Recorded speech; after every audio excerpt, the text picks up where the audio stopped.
Hey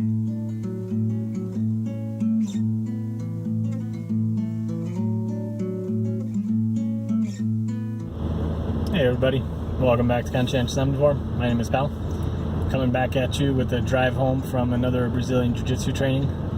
Thought I'd talk to you a little bit today about kind of my whole, life situation and the whole not going into a job, a 9-to-5 job, and how things are going with the house and all this kind of stuff.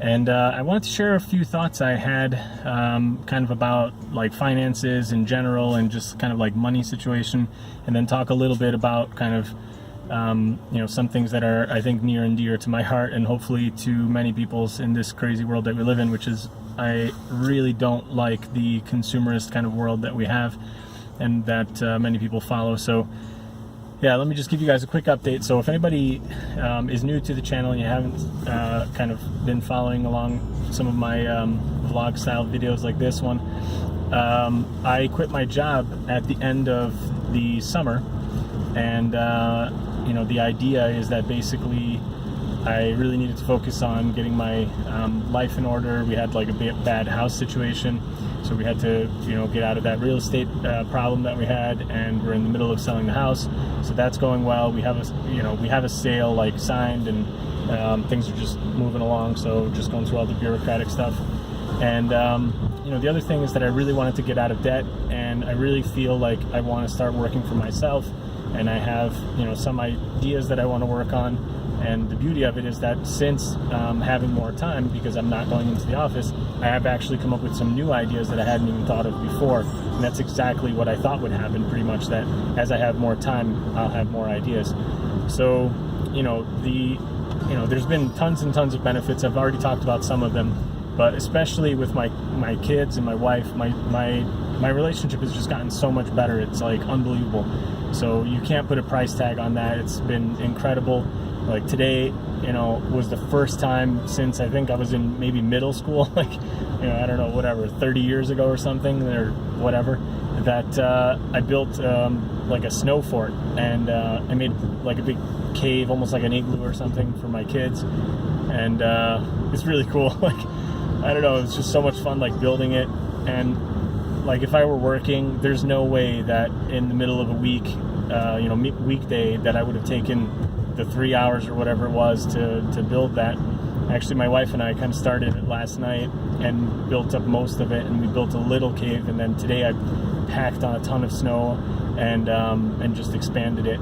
So it was like really cool. But these are the kinds of things that, like, I know it sounds maybe silly, but like, I just I can't put a price tag on that. Like, that to me is priceless, that I got to spend time with my kids and built them a cool little like igloo to play in. So that was like really cool, very fun.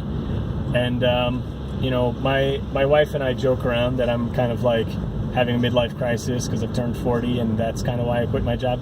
But I really think that that's obviously not the case, and I think even like financially, it actually very much makes sense for me to have done what I have done. So just to give you guys one example, I put the house, we listed our house, I think in September, and I busted my butt, like, getting the house ready for the sale, doing the last kind of few things in the garden that I wanted to do, getting the house cleaned up, taking all the pictures, writing it all up, listing the ad, and then showing it to people was a huge job. I mean, I was showing it, there was a period of maybe a month or so where I was showing it daily, pretty much every single day, sometimes as many as 3 times a day, and that was like weeks on end. I mean, it was, I wouldn't say a full-time job, because it was maybe 15 hours a week or 20 hours a week or something like that, but it was a lot, and that is definitely something that I would not have been able to do if I were working. I had a pretty demanding corporate job. There's no way that I would have been able to do that in addition to my work. So I would have had to get a real estate agent and then give them the house to show. And a couple things about that. One thing is, my wife has even pointed out that because the house was so problematic and because there were so many things wrong with it, and there was kind of a backstory you could tell, because we weren't going to screw anybody over like we got screwed over and get ripped off. There's no way I would have been able to like get a good agent that would have like basically learned the whole story, known what to say, explained the whole situation, show them, you know, everything that needed to be shown, and take them through the kind of detailed report that we had from the home inspector and all this kind of stuff. So it's like, that's even questionable whether I would have gotten a good enough agent to be able to handle that. That's one thing. And then the second thing is the price of it would have come out to be like several $1,000s at the price that we sold it at. And I'm just saying dollars because I think most of the people watching are from the US or from the UK, so that's a relatable currency. But you know, I looked at it, and basically, you know, those few months that I was like basically actively working on showing the house, so like September, October, and really into November, you know, we didn't sign our sale agreement until the beginning of December.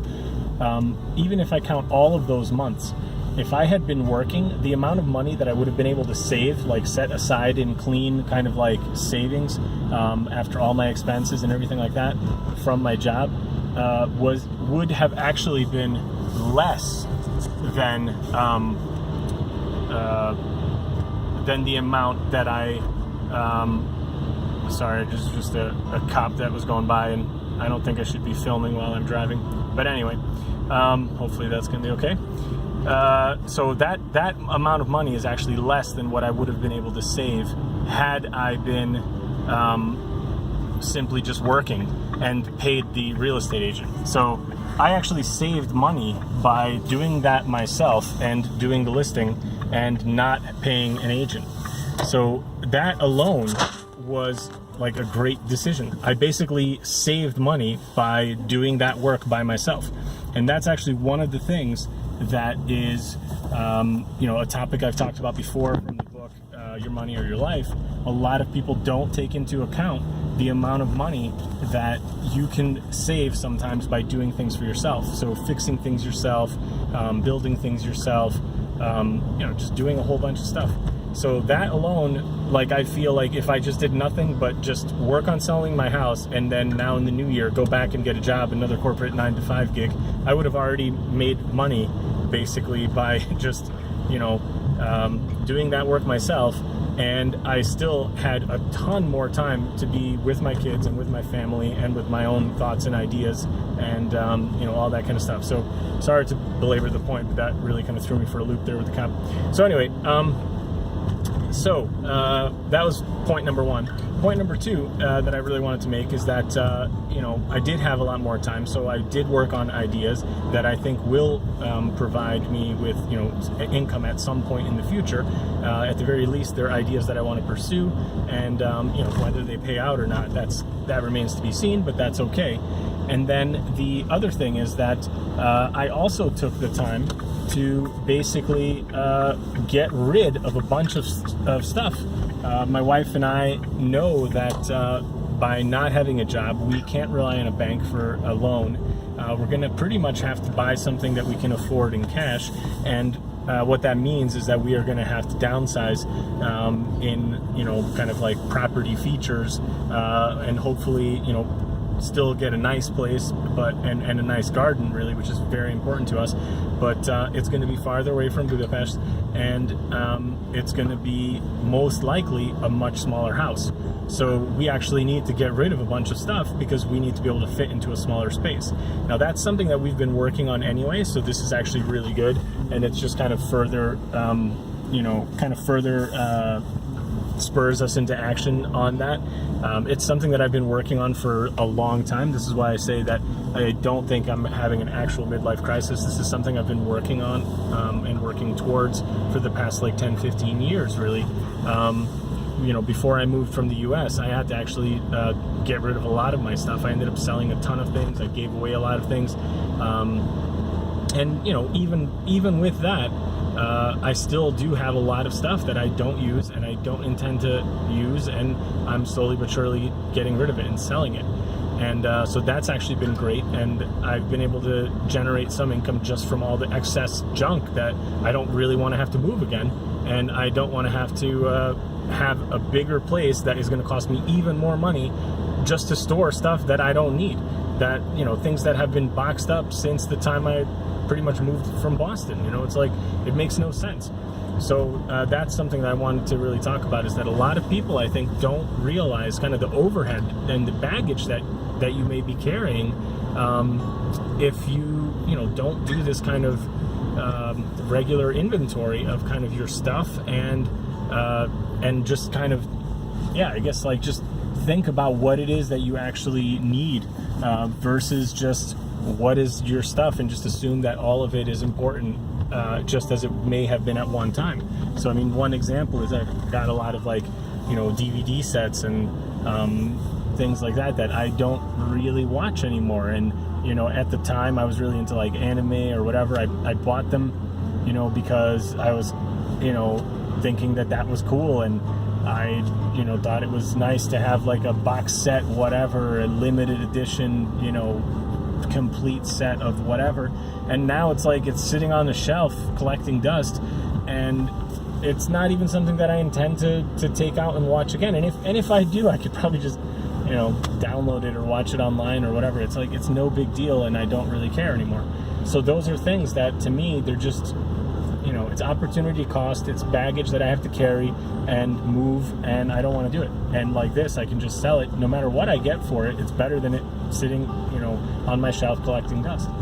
And I've actually been able to sell things that are actually far more dear, you know, near and dear to my heart. Things like musical instruments, or you know, like little accessories for my guitars and stuff like that. Before I left the US, I sold a bunch of stuff as well, amps and things like that. And those things are things that I appreciate and like. And you know, if I had, like, millions and millions of dollars and, like, infinite resources, yeah, maybe I would still keep those things, I guess, maybe. But I don't know. I mean, just even from, like, an environmental standpoint, it's like, how many do I really need?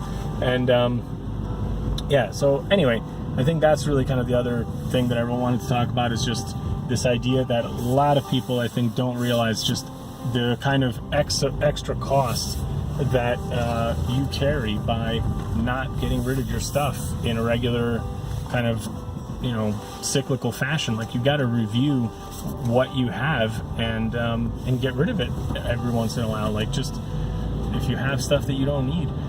Lately, I've been getting rid of a lot of clothes that I don't need anymore, or that, you know, I don't want it taking up space in my closet. I want to be able to get, you know, and get my stuff to fit into a smaller closet.